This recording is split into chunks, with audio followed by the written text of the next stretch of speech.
এই উম্মত জাহান্নামে যাবে, পায়ে বেড়ি থাকবে না। এই উম্মত জাহান্নামে যাবে, গলায় শিকল থাকবে না। এই উম্মত জাহান্নামে যাবে, চেহারা কালো হবে না। অথচ জাহান্নামীদের চেহারা কালো হবে, এই উম্মতের চেহারা কালো হবে না। একজনের চেহারা কালো হবে।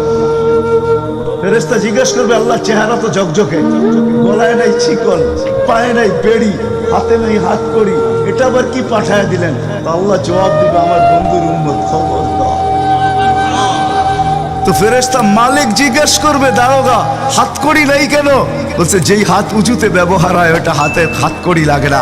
যেই পাও মসজিদের দিকে চলে ওই পায়ে বেড়ি লাগে না। যেই কপাল আমার কুদরতি পায়ে জীবনে একবারও আমাকে পাওয়ার জন্য ঠেকায়া দিছে, সেজদা করছে, ওই চেহারা কোনোদিন কালো হয় না, গলায় কোনোদিন চিকন লাগে না। 3 জায়গায় আগুন লাগাবে না, খবরদার। চেহারায়, হাতে, পায়ে, বাকি শরীরে লাগায়া দাও। আগুনকে যখন মালিক হুকুম দিবে ধরার জন্য, আল্লাহ আমাদেরকে শিখায়া দিবে, স্মরণ করায় দিবে, আমরা কলেমা পড়তে থাকবো। আগুন আসবে আর যাবে, আসবে আর যাবে, ধরবে না। একবার, দুইবার, 3বার হবে। মালিক কোরা চার্জ করবে, লাঠি চার্জ করবে, ধরিস না কেন? তো আগুন বলবে, লাইসালি সুলতানুন আলা মান ক্বালা লা ইলাহা ইল্লাল্লাহ মুহাম্মাদুর রাসূলুল্লাহ। এই কলেমা যে পড়ে তাকে ধরার ক্ষমতা আমার নাই। তারপরে আল্লাহ নিজে কি করবে? ইমাম কুরতুবী রাহমাতুল্লাহ আলাইহি লেখছেন, ফাআমাতাল্লাহু মাউতাতান, আল্লাহ আমাদেরকে ঘুম পড়ায়া দিবে। মৌতের যেরকম ঘুমের দোয়া, মৌতের দোয়া আর ঘুমের দোয়া একই দোয়া। আমরা ঘুমের দোয়া পড়ি, আমুতু আহিয়া, আল্লাহ মরতে চললাম, কাল সকালে উঠাইলে উঠবো না, হলে আর কিয়ামতের আগে উঠবো না। তো ঘুমো মৌত, আল্লাহ ঘুম পড়ায়া দিবে। আজাব ঘুমের ভিতরে কমপ্লিট করে আল্লাহ বাহির করে নিয়ে আনি। নবীর সুবাদে, নবীর হায় হায়। একটা পর্ব এরকম আসবে, জানি না নারায়ণগঞ্জের মানুষ বুঝবে কি বুঝবে না। একটা পর্ব এরকমও আসবে, নবীর সুবাদে একটা পর্ব এরকমও আসবে, নবীর সুবাদে এরকম একটা পর্ব আসবে। আল্লাহ জিবরিলকে ডাইকা বলবে যে আরশের সাথে কান লাগাও।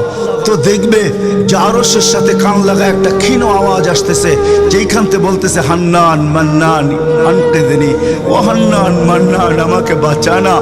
তো জিবরিল বলবে, বড় ক্ষীণ আওয়াজ, হান্নান মান্নান বলে বাঁচাইতে বলতেছে।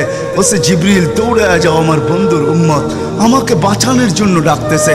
জিবরিল যাবে দোজখের কাছে, মালিকের কাছে যাবে। মালিক লিস্টি দেখা বলবে, কেউ বাকি নাই, আখরাস তো সবাইকে বাহির করে দিছি। ফিরে আসবে, আবার শোনাবে, আবার যাবে, আবার ফিরত আসবে।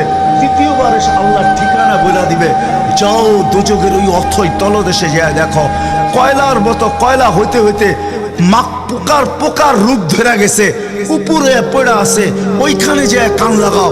তো দুইজনে যে কান লাগাবে, তো দেখবে ওইখান থেকে ক্ষীণ আওয়াজ বাহির হইতেছে, ইয়া হান্নান ইয়া মান্নান আনকিদনি, ও হান্নান ও মান্নান আমাকে বাঁচা না। ওই আওয়াজ আল্লাহর আরশের সাথে এসে টক্কর মারবে, ওইখান থেকে উঠায় নিয়ে আসবে। বলবে, আমার বন্ধুর উম্মত উঠায় নিয়ে আস। আমি ওয়াদা করছি আমার বন্ধুকে রাজি করে ছাড়বো। আমি ওয়াদা করছি লা ইউখজিহি ফি উম্মতিক, তার উম্মতের ব্যাপারে আমি কপালে ভাঁজ পড়তে দিব না। আমার কথা কিন্তু শেষ জায়গায় চলে আসছে। ওই রসুল, ওই নবী আমাদেরকে আল্লাহ দিয়েছেন আমাদেরকে জান্নাতে নিয়ে যাওয়ার জন্য। আমাদের নবীজির ডঙ্কা কিন্তু সৃষ্টির আগের থেকে, জন্মের আগের থেকেই বাজতে ছিল। এরকম কোনো কিতাব ছিল না, এরকম কোনো নবী ছিল না, এরকম কোনো রসুল ছিল না যার মুখে আমাদের নবীজির আলোচনা ছিল না। এটা তো সৃষ্টির আগের থেকে। আল্লাহ কোনো কিছু সৃষ্টি করেন নাই, তখন থেকে আমাদের নবীজির ডঙ্কা বাজতে ছিল। আল্লাহ 2টা সেমিনার করছিলেন, যেরকম আজকে আপনাদের এখানে সেমিনার। একটা সেমিনারে আমরা সবাই ছিলাম। আল্লাহ প্রশ্ন করছিলেন, আলাস্তু বিরাব্বিকুম, আমরা বলছিলাম ক্বালু বালা। আরেকটা সেমিনারে আমরা ছিলাম না, শুধু আল্লাহ ছিলেন, সমস্ত নবী রসুল ছিল, আল্লাহ বক্তা ছিলেন, দর্শক নবী রসুলরা ছিলেন, আর আলোচ্য বিষয় আমাদের নবীজির ঢঙ্কা ছিল। ঢঙ্কা বোঝেন? আমাদের নবীজির প্রশংসা ছিল, শান ছিল, শান। আল্লাহ নিজেই কোরআনে আছে, আল্লাহ নবীদেরকে যখন সম্বোধন করতেছিলেন যে আমি তোমাদেরকে যখন কিতাব এবং হিকমত দিব, তারপরে আমার রসুল আসবে, তোমরা আমার রসুল উপরে ঈমান আনবে, আমার রসুলকে সাহায্য করবে। এই কথার স্বীকৃতি তোমরা সবাই দিলে তো? সমস্ত নবী রসুলরা ওই দিন বলছিলেন যে আমরা স্বীকৃতি দিলাম। কিন্তু একটা প্রশ্ন হইতে পারে, রসুল তো 313 জন, কোন রসুল? তো আল্লাহ এটাও বুঝাইয়া দিয়েছেন, শব্দে রসুল আল্লাহ কারো কালেমার ভিতরে দেন নাই। 313 জন রসুলের ভিতরে 312 জন রসুলকে আল্লাহ কলেমা দিয়েছেন, কিন্তু কারো কলেমার ভিতরে আল্লাহ শব্দে রসুল দেন নাই। শব্দে রসুলটাকে আল্লাহ গচ্ছিত রাখছেন, আল্লাহ আগেই উঠে রেখা দিছেন। শুধু আমাদের নবীজির কালেমার ভিতরে আল্লাহ দিছেন লা ইলাহা ইল্লাল্লাহ মুহাম্মাদুর রাসূলুল্লাহ। নারায়ণগঞ্জ কেন, সারা দুনিয়ার কোনো আলেম বাহির করে দিতে পারবে না আমাকে যে কোনো নবীর কলেমার ভিতরে এই রব শব্দে রসুল ছিল।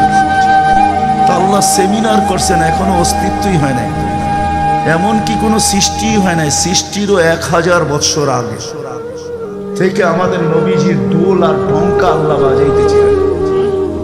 হ্যাঁ, মাসালুহুম ফিত তাওরাতি ওয়া মাসালুহুম ফিল ইনজিল। কোন কিতাব এরকম আসে নাই, কোন নবী রসুল এরকম আসে নাই যিনি আমাদের নবীজির ঢঙ্কা না বাজাইছেন।